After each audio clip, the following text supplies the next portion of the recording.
Hi, myself Sai Narasimha. In this presentation, I have chosen the topic re-engineering, and the reason why I have selected this topic will be made clear by the end of this presentation. First, I would like to emphasize on the statement in the report given by Dell Technologies. In 2018, this statement says that the jobs that we are going to take up in the near futures are not yet created. This statement provoked me, and I will briefly explain my understanding about the reason behind this statement given in the report.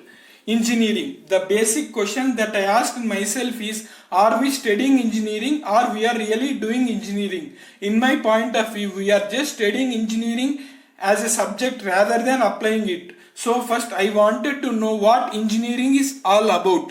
In this context, I would like to put forth before you Archimedes' view. Archimedes was once asked in a gathering, can you move the planet Earth? He said, give me a long enough lever and a place to stand upon, I can move the planet Earth. Mathematically and physically he was absolutely true, and this can be understood by principle of levers. Principle of levers is achieving impossible things with limited manpower and available resources. This is basis of all engineering. The image in the slide of pulling a large stone using a stick as a lever clearly explains the principle of levers and its application in making harder things very easy. Now, briefly, we understood what is engineering. Let us now understand where the subject of engineering has started. To explain this, let us look into the first revolution called Industrial Revolution. It is the Industrial Revolution where man started using machines and engines, where man has led a life without the greater use of man and animal power. This resulted in the creation of new jobs. This Industrial Revolution has laid a foundation stone for a subject called engineering. After Industrial Revolution, we see the second revolution where the invention of electricity has brought in machines into homes that were used previously only in industries and making our works much easy. The third industrial revolution is characterized by the invention of transistor and diodes. Now the world is changing in front of our eyes in the way we can't imagine. We thought we have reached pinnacle and there is nothing much more to accomplish. But now the things are changing dramatically. Now we are under the cusp of fourth industrial revolution, which is the integration of biological, digital and physical revolution. In this revolution, there is no difference between any stream of engineering, maybe computer science or electrical or chemical or mechanical. All should know everything and all should know everything about anything. This fourth industrial revolution has some remarkable changes in various fields of science and technology, and one among the prominent changes is seen in field of renewable resources. The advancement of science and technology was the reason for drastical decrease of cost in purchase of solar panels. 5 years ago, the cost of solar power for 1 megawatt was 20 crores. Now 1 megawatt of power costs less than a crore.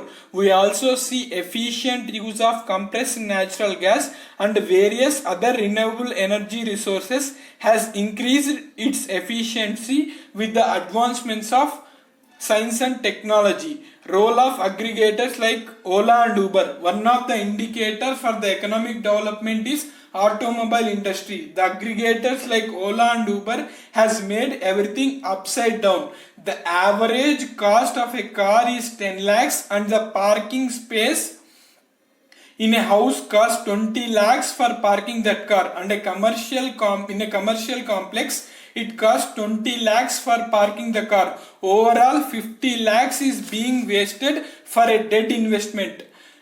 This introduction of aggregators through technology has made things very feasible and economically efficient.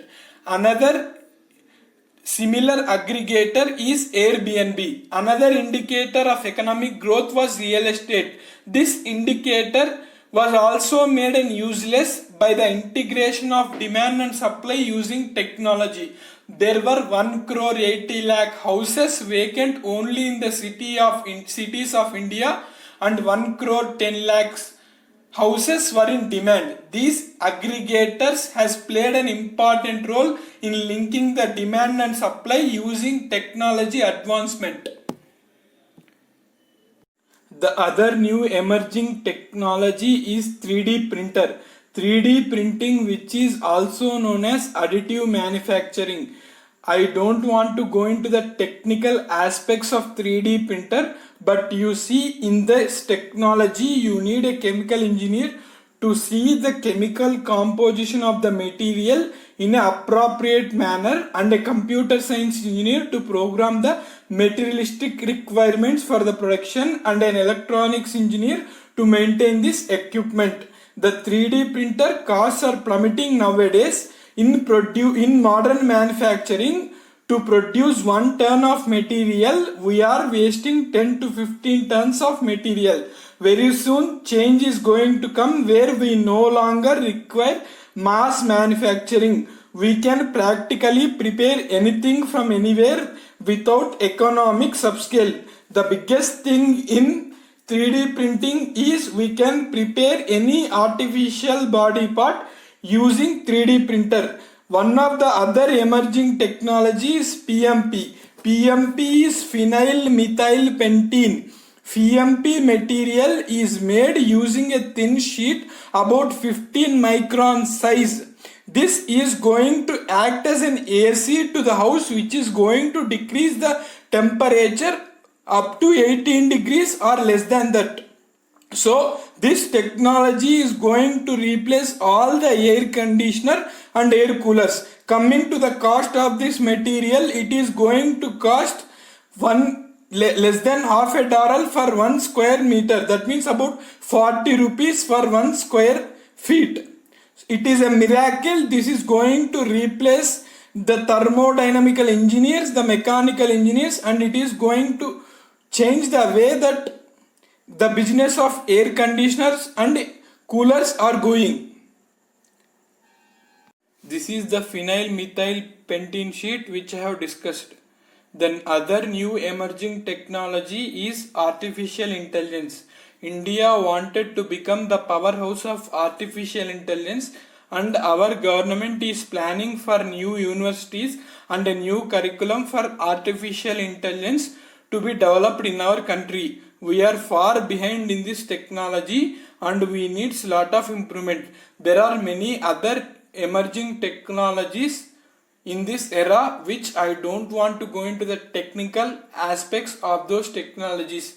There are technologies like blockchain technology which works on cryptocurrency, and also Internet of Things, machine learning. There are robotics. There are many other more technologies which are emerging in this era. I discussed about the various emerging technologies till now. Now I would like to address the solution to this problem in engineering, what I call re-engineering. The root cause of this problem in engineering lies not only in school education but also our university education.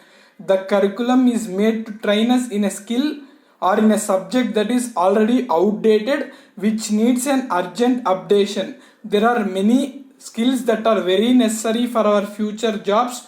Those are what I have discussed till now, called as emerging technologies or skills in demand. So we should more concentrate on this skill set that is in demand rather running in the race for getting marks or grade in our semester examination. I have some points about our education system in the slide, but I see a great difference through the National Educational Policy 2020 which is going to bring a great changes. Hope this new National Education Policy 2020 brings a tremendous change in our education system. In this context, I would like to discuss this thing, that is employment versus skill. Getting employment is not attaining a powerful skill, but as an passionate engineers, we need to acquire various skills that make us empowered engineers. The skills like problem solving skills are very important.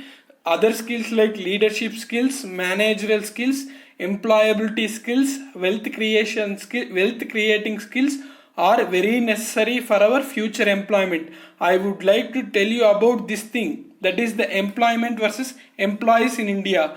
About 1 crore 30 lakhs engineers are produced every year in India from various universities across India, where only about 3 to 4 lakhs engineers are getting employment. Hence, there is a huge gap between the engineers who need employment versus employees present in employment. Hence, there is a very necessary importance.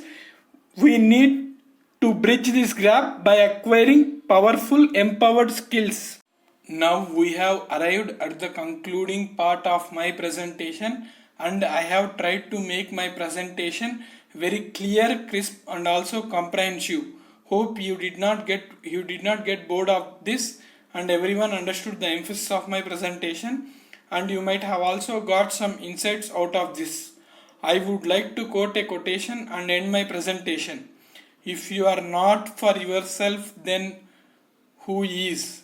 If you are only for yourself, then what you are? What is the difference between I and we?